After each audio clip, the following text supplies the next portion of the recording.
For decades, Paul McCartney stayed silent about his relationship with George Harrison. The two Beatles legends barely spoke for years.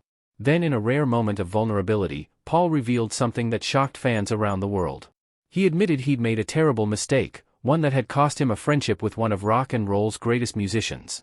What he said next would redefine how millions understood the Beatles' greatest tragedy. Most people think the Beatles broke up because of money or Yoko Ono or creative differences. That's only part of the story. The real fracture happened quietly, in moments nobody was watching.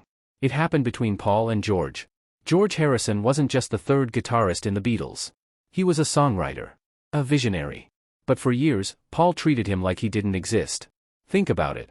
John Lennon and Paul McCartney wrote most of the Beatles' songs together. That partnership was legendary. But George? He had to fight for every single moment. When he brought songs to the band, Paul would dismiss them. Not cruelly. Just dismissively. Like a teacher barely glancing at a student's homework before handing it back. By the mid-1960s, George was writing incredible music. Taxman. Something.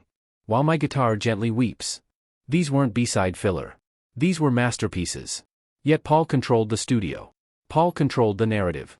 Paul controlled which songs made it onto the albums. George watched John and Paul collaborate endlessly. He watched them argue and compromise and create magic together. And he watched Paul ignore his contributions like they didn't matter. The worst part? George never complained publicly. He just wrote better songs. He just waited his turn. He just swallowed his pride night after night in Abbey Road studios. But resentment is like a slow poison. It doesn't kill you immediately. It just slowly changes who you are. By 1968, something had shifted. George stopped trying so hard. He stopped offering songs to the group. He started creating his own vision, something Paul couldn't control. And that's when the real tension began to show. But what Paul didn't realize was how deep this wound had cut. And what he wouldn't admit for 50 years was how much it haunted him. The White Album. November 1968. This was supposed to be the Beatles at their creative peak. Instead, it became a battlefield where egos clashed and friendships fractured. George brought in While My Guitar Gently Weeps. It's one of the most beautiful songs ever recorded. Haunting. Vulnerable. A masterpiece. But when the band started recording it, something went wrong. Paul didn't believe in the song. He thought it was too sad. Too introspective. Not Beatles enough. So George had to fight for his own song in his own band. He had to convince 4 grown men that his vision mattered. And even then, Paul's skepticism hung in the air like smoke. The song made it onto the album, George wouldn't accept anything less, but the damage was done. Then came something. John Lennon later said it was the best song on Abbey Road. Frank Sinatra covered it. It became a standard.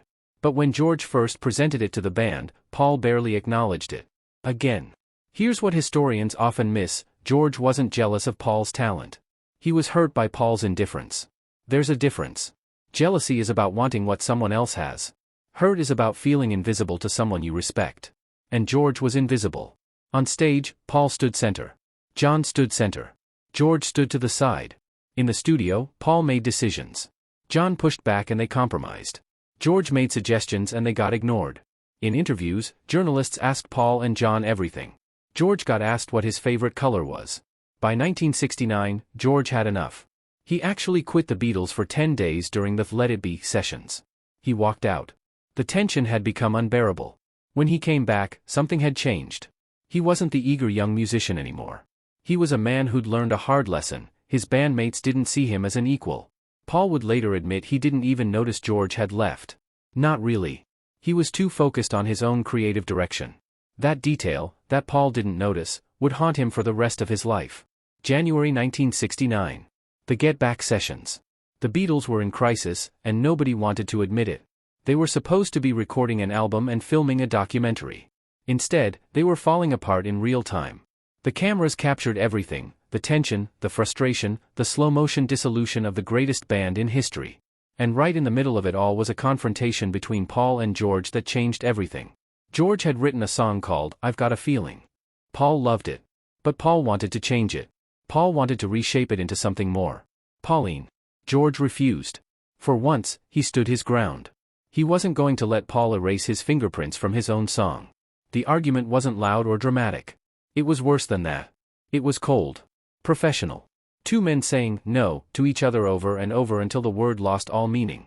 Paul said George's arrangement didn't fit the song's structure.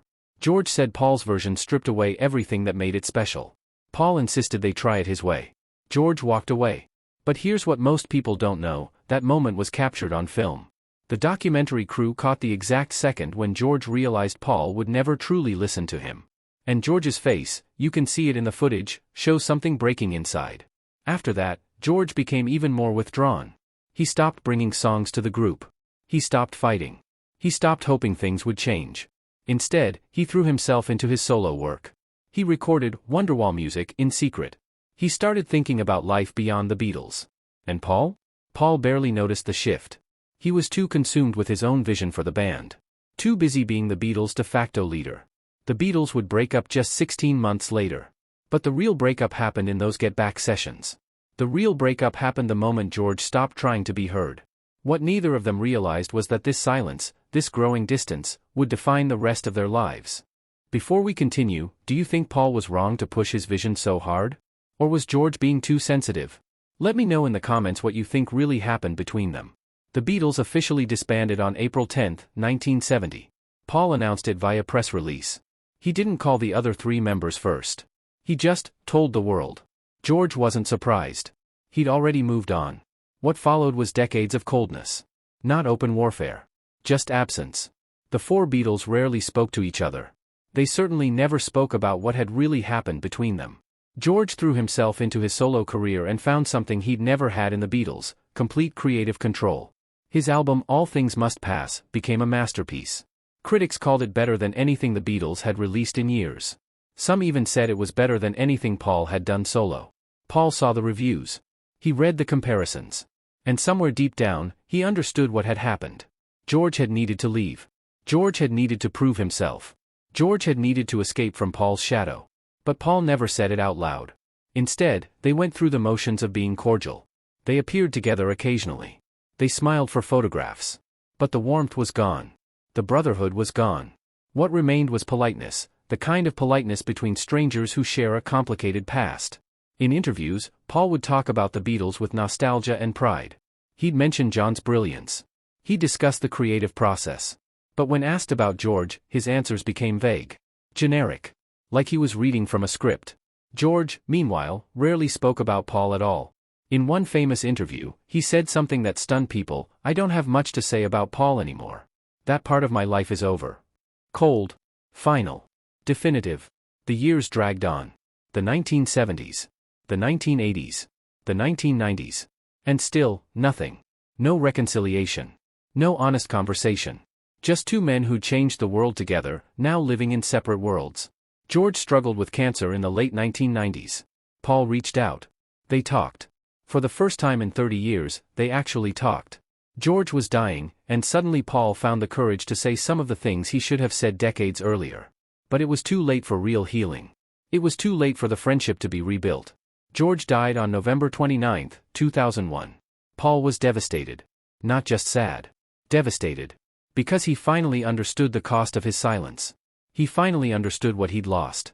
If you're enjoying stories that reveal what really happened behind the headlines, make sure you subscribe, because the next part of this story is something most people have never heard. It took Paul McCartney 20 years after George's death to finally speak the truth. In a series of interviews beginning around 2021, Paul began opening up about his relationship with George in ways he never had before. And what he said shocked the world. Because Paul admitted something he'd carried in silence for over 5 decades: he'd been wrong. "I didn't appreciate George enough," Paul said in one interview. His voice cracked slightly. You could hear the weight of decades pressing down on those words. "I was young. I was arrogant. I thought I knew what was best for the band. And I didn't listen to him the way I should have." He went further. Paul acknowledged that he'd treated George like a junior member. Like someone who hadn't earned the right to be heard. He talked about how George would come with ideas and Paul would shoot them down without really considering them. He talked about the creative partnership between John and himself and how that partnership had inadvertently excluded George. "George was a genius," Paul said, and there was genuine pain in his voice. "And I was too blind to see it while it mattered." But here's what made this confession even more significant. Paul revealed something that changed how we understand the Beatles' entire history. He admitted that George's frustration wasn't just about songwriting. It was about respect.